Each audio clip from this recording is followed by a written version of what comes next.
Mag-photo walk tour tayo with the Biyaheng South team. At we're going to Laguna to do a photo walk. So na-invite nila ako to join with them sa photo walk and also i-assist yung mga photo walkers natin. Thank you po sa pagpunta dito sa aming Biyaheng South. First ever Biyaheng South photo walk tour. First pala. So ako po si Erica, ako yung nangungulit sa inyo. So thank you po sa pagpunta dito. Together with me is yung katim ko, si Ma'am Joanne, yung manager natin. On or before 4:15 p.m. May contest talaga. So during lunchtime, for sure may mga hanggang lang mga food. Tuloy tayo dito for the memories. For the memories, yeah. We're going out na. Tara, Biyaheng South na. Diba, pa-intro tayo. So ito na, first time ko rin mag-join sa ganitong ibang group. Tama-tama, hyper pa ako after the summer photo walk. Ito na. Nasaan ang van 1? Ayun, sa likuran. Po of our expressways to connect yung regions para makita mo na marami pa palang hindi mo na-explore kasi tinitake for granted natin. Ay, malapit lang yan eh. So, let's start at home. So, yan po, nakasakay na sila, sir. Tara na po.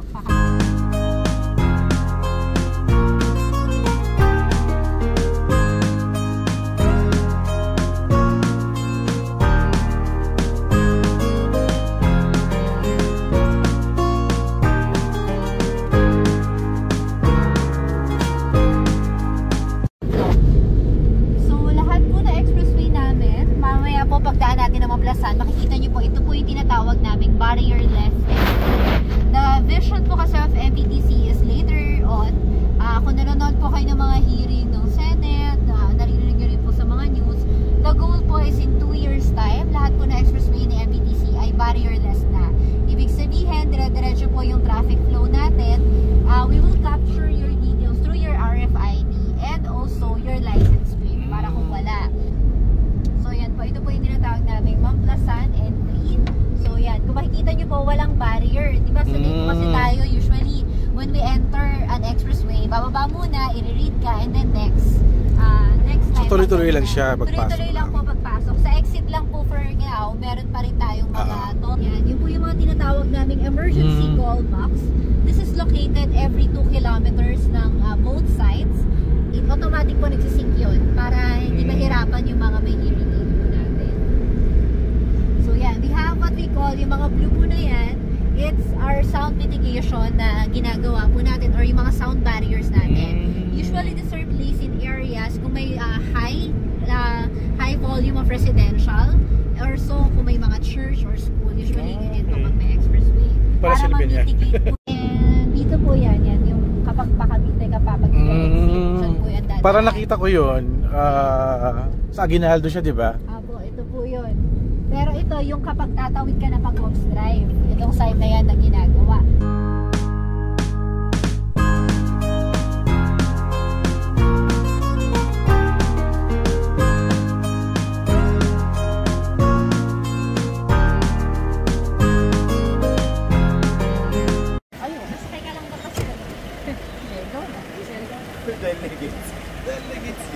Delegates yan, mga delegates.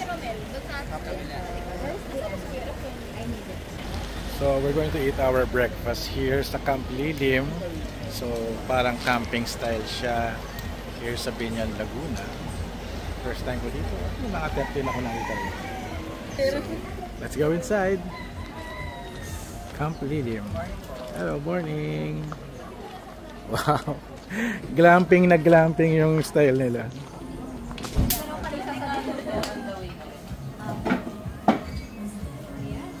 Nice.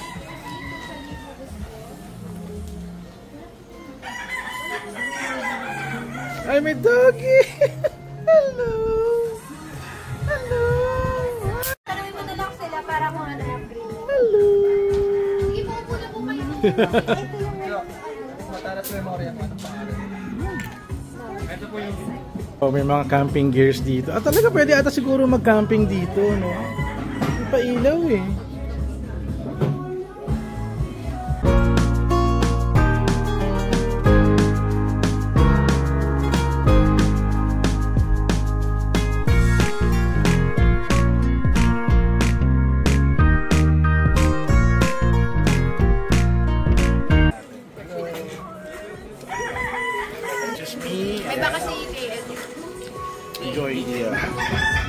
tapsilog at yung suka na medyo matamis. Sarap din. 1, 2, 3, go! Yikes out na! Bini. Tara! Yikes out na!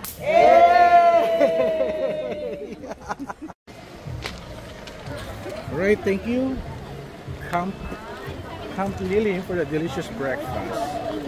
I like the tapsilog. Their suka is very sweet. The coffee is also good at saka yung calamares. Opening nila is 11 AM. Binuksan nila to for 9 AM para makapag-breakfast. I collab with the Biyaheng South Team. Alright. Let's go. Sa yung van namin. Underdevelopment. We're now here in Binyan. May dito po kayo magpo-photo walk dito sa area dito sa Way Plaza. Ang daming pwedeng makita. The same eh. Same. Oh. Pati sa pet sa ano, pagsanhan, same. Parehas.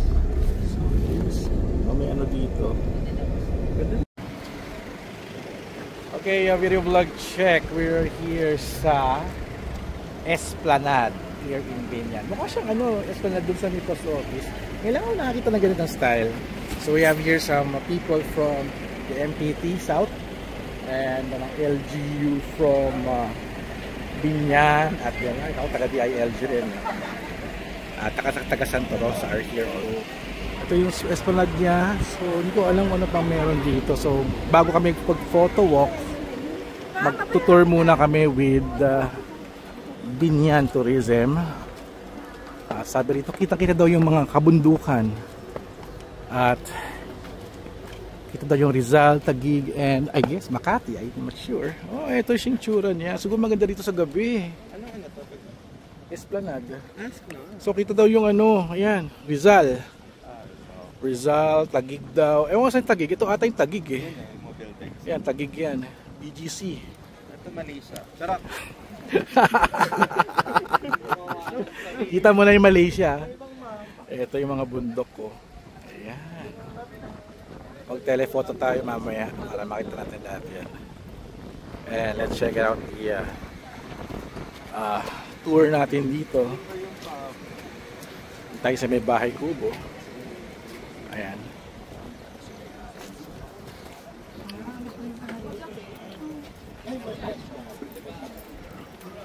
Vlogging your vlogging. Ganda. Sarap maglakad mahangin.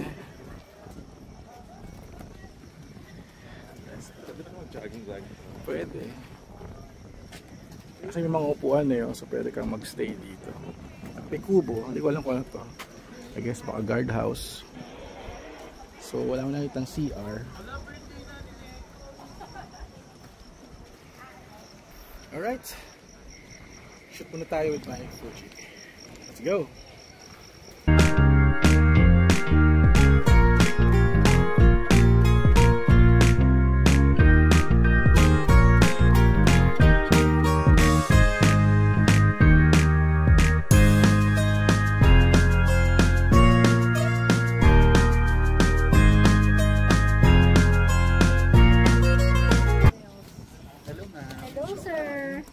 Kita yung windmills dito sa Marte. Hinahanap ko nga eh. Nasa feeling ko dito. Feeling ko dito banda. Telephoto tayo. Mag-telephoto. Ito po kami.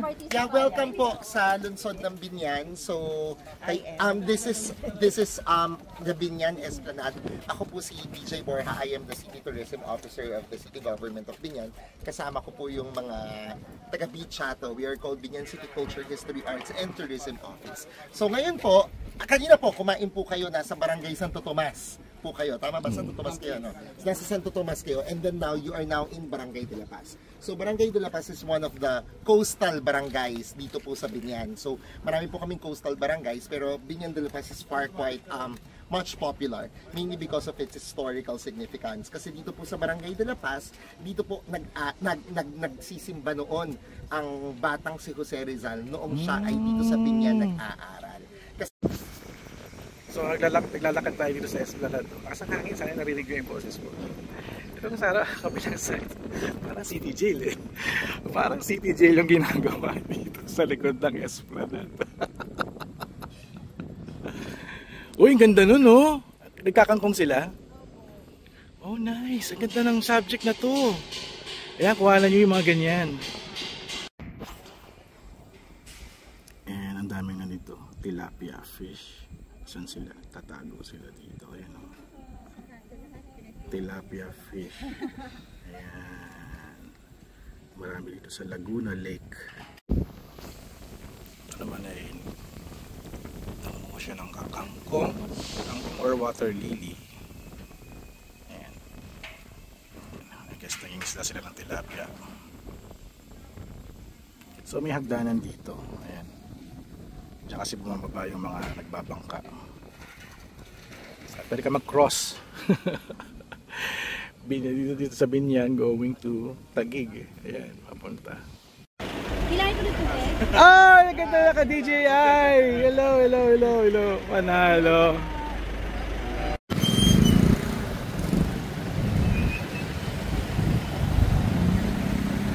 Doon tayo sa, ano to? Munisipyo ba nila to?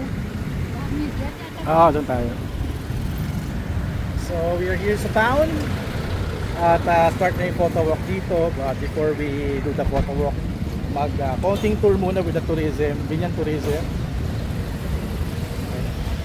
Escort naman kami. And I love Binyan.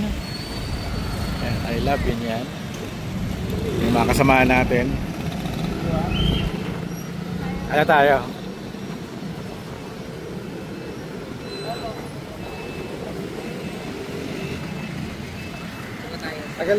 I guess parang nakapunta na ako dito dati.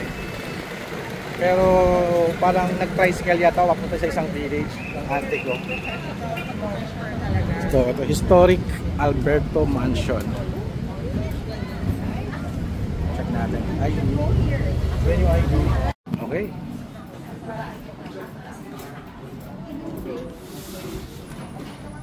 Ayan, so mabuhay po. Maligayang pagdating po sa Historic Alberto Mansion. So, nandito po tayo ngayon sa makasaysayang mansyon ng mga Alberto. The Historic Alberto Mansion is one of our declared local heritage sites here in Binyan. So, kung familiar po kayo, this is the ancestral house of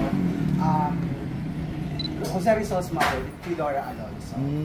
Little do many know, yung rooted na si Dr. Jose Rizal sa Binyan is malalim. Ito pong bahay na ito ay pagmamay-ari before Don Lorenzo Alonso, ang father po ni Theodora Alonso, na nagsilbing mayor ng lungsod, ng dating bayan ng Binyan. Hello!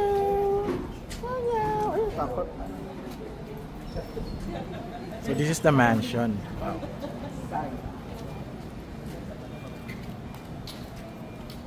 Tayo sa may lilim. So, mother ni Rizal ay may-ari nito.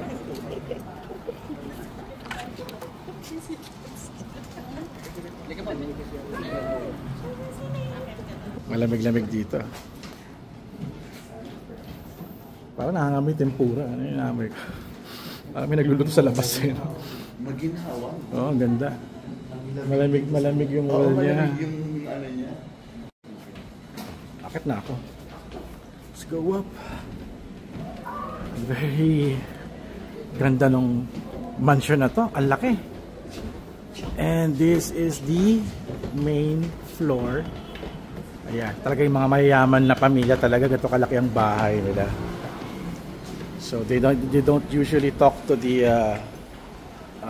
mga low income na mga tao like the farmers. No? Usually yan. Pagkakausapin nila yung mga tao, dudungaw lang sila dito. Ayan. Or sa may hagdanan. Wow. Ang laki. Ang laki ng bahay. This is master's bedroom. Salamin. Salamin. Nice. Ganda. Ganda.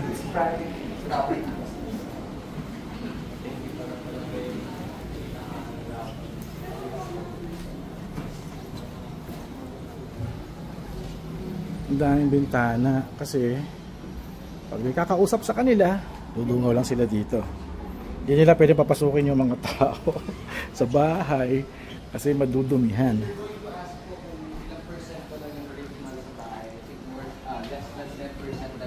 10% original. Dahil hindi na rin po naging compatible yung old material na existing yung ginigiba at nung bagong ilalagay. Pero ironic po dahil nabanggit nga sa RV na interior ginigiba siya, no? Ang nakabili po kasi ng bahay ay si Sir Jerry Acuzar, ang may-ari po ng Las Casas Pilipinas de Acuzar sa Pagkalaan. Pero dahil siya po ang may plano, siya rin po ang nanalo sa bidding. So, siya yung nag-reconstruct. Siya rin ang nag-reconstruct. Itayo na nila sa Las Casas. If you've been there, kasi ng tao nila.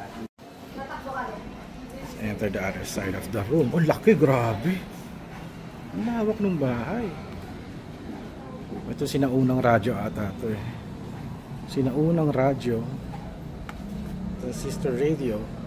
Philips pa ang brand. Ito pa lang ito. Keyboard ba to? O study? May outdoor dito. Uy, sarap ng hangin. Nice. Ganda lang gitna. Kaso nakatalikod si Rizal, no? Sure, ma'am. Nakaharap sa Jollibee.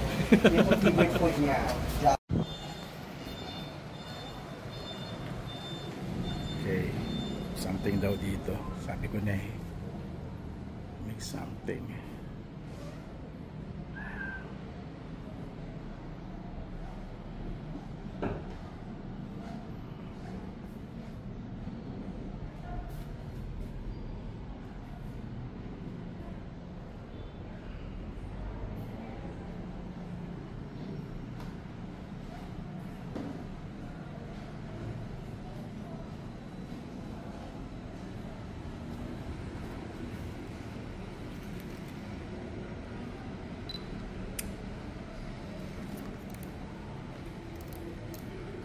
JF, I found the right spot.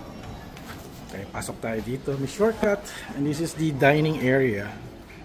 Dining area room. At meron pa ng dining area room sa labas. Ayan. Ay, ang ganda ng niya, oh. Yung bintana. Nice concept. Pero baka modern na to, no? Modern na yan, modern. Hindi na yung pinaka-original. At ito yung kanilang bathtub. Wow, mayaman. May bathtub sila. Ibang klase. Saka yung wall nila parang modern na yan kasi nag-iba nga ito dati. At may CR. Tama-tama, mag-CR ako. Ayan, CR tayo. So, inangamoy tempura ito ata. Kasi restaurant siya. So, kapart din siya. Katabi siya nung bahay na ito. Itong mansion. Wala. Tore. Joke time lang. Ganda, laki ng mansion. Grabe. Ito yung mansion ng nanay ni Rizal.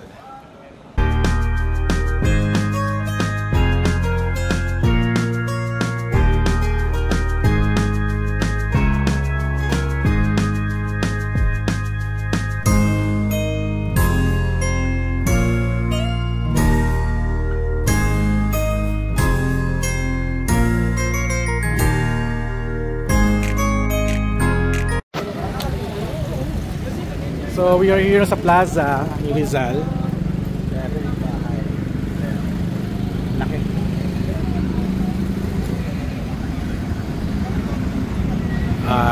Short talk.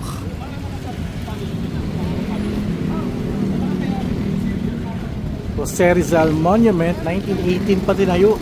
Tagal na nito. May church dito.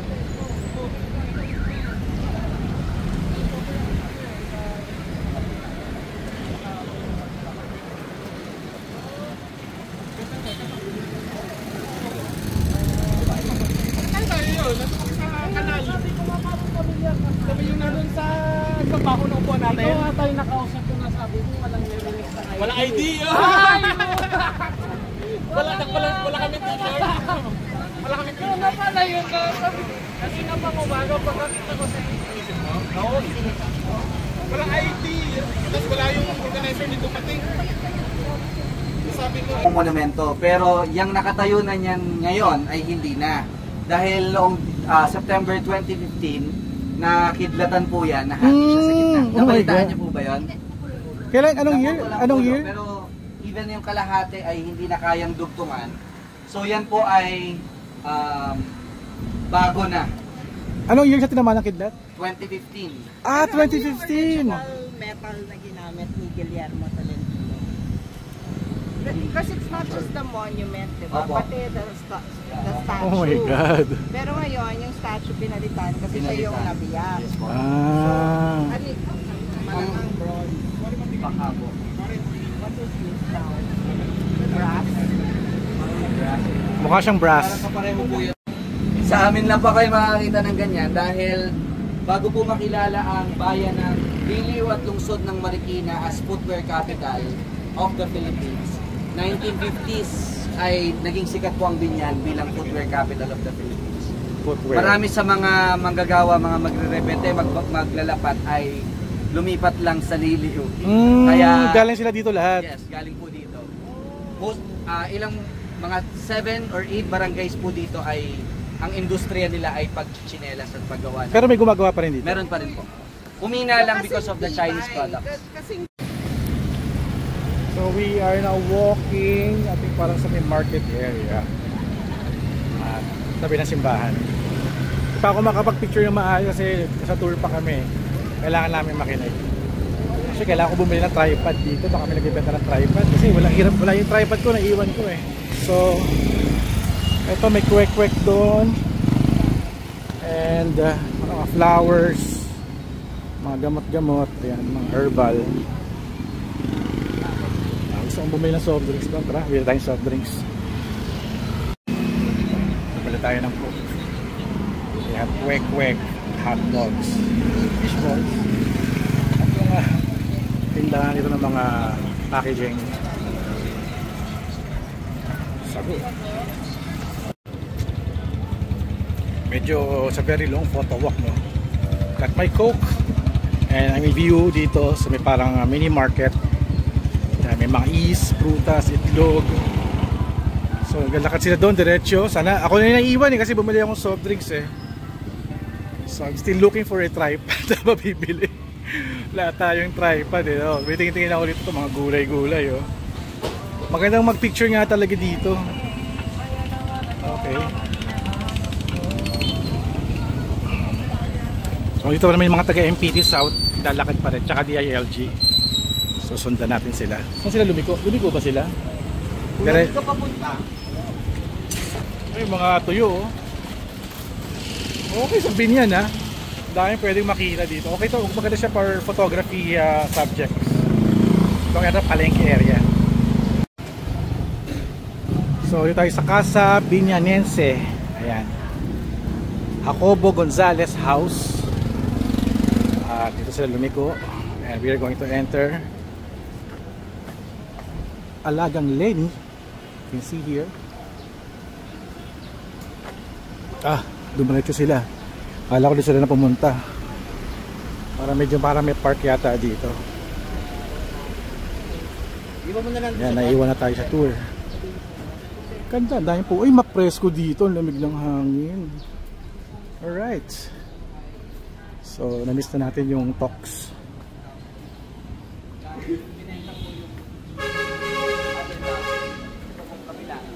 Yung dinaanan po natin ay yung building or structure na kung saan nag-o-office po ang Congressional District Office. So si Kong Len po ang nag-o-office ganun Gonzales. And Jacobo Gonzalez po ay related kay Maestro Stiniano Aquino Cruz.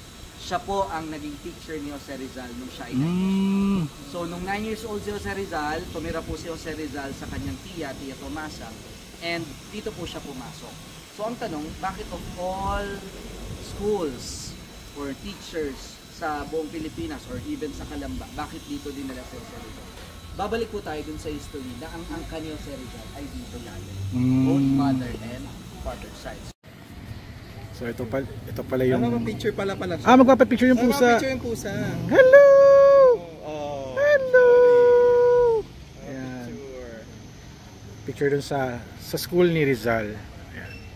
Tapos may mga statue dito showing yung kanyang history. Hindi na siya original, replica na lang yan. Importante na acquire nila yung land kung saan yung exact location ng bahay yung school ni Rizal. So dito there's a statue of si Rizal at si Arturo Camps. Ayan, may diorama si Rizal sa kapilya ng De La Paz, nadasal siya. And this one is si Rizal at ang mga pamangkin niyang sina Leandro at Arcadia, naglalaro sila.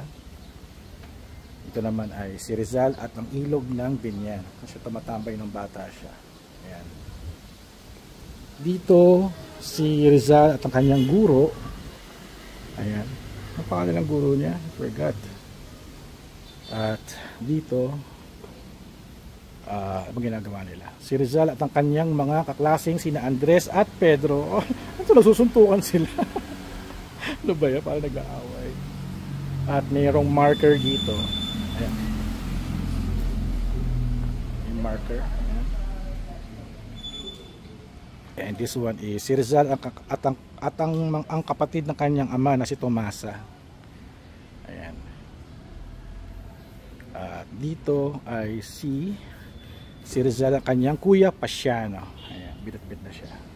So dito siya nag-aral. At meron pa ditong malaking statue. This is si Maestro Justiniano Aquino y Cruz. I think siguro ano siya, si Rizal sabi niya umagets.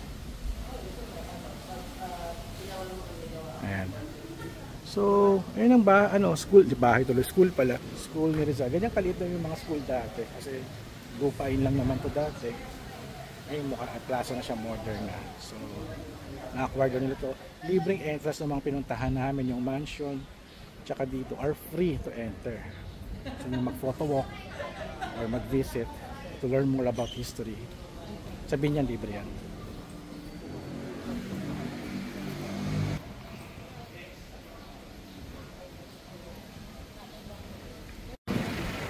Okay, tapos na yung aming Binyan adventure. We're going out to Santa Rosa for lunch at check ko lang yung mga photos ko na shot ko.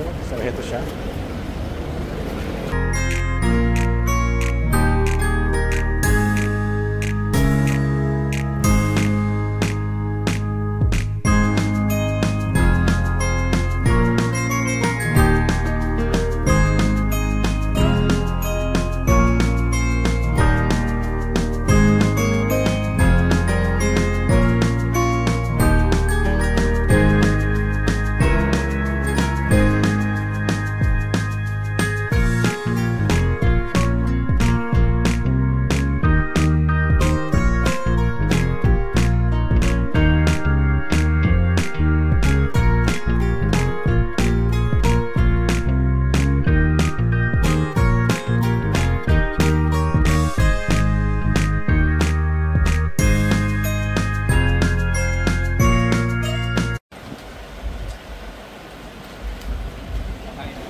Pansit Tagalog.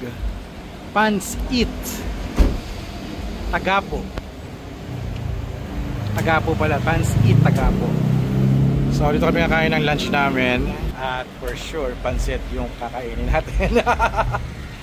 Okay, so we're continuing our photo walk, but kakain muna kami. Refresh, refresh muna kami. Gusto ko ng malamig na inumin at maghilamos. So feeling ko na sunburn ako. Restaurant, Pansit Tagapo. Bango. Yun. Pansit. O yan ah.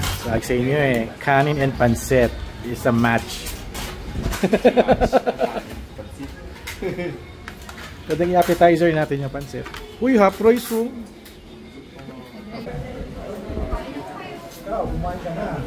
So we have here a pansit, parang pakbet, lumpia, chicken, sinigang na hipon at parang sizzling tofu. Ayan. Sarap.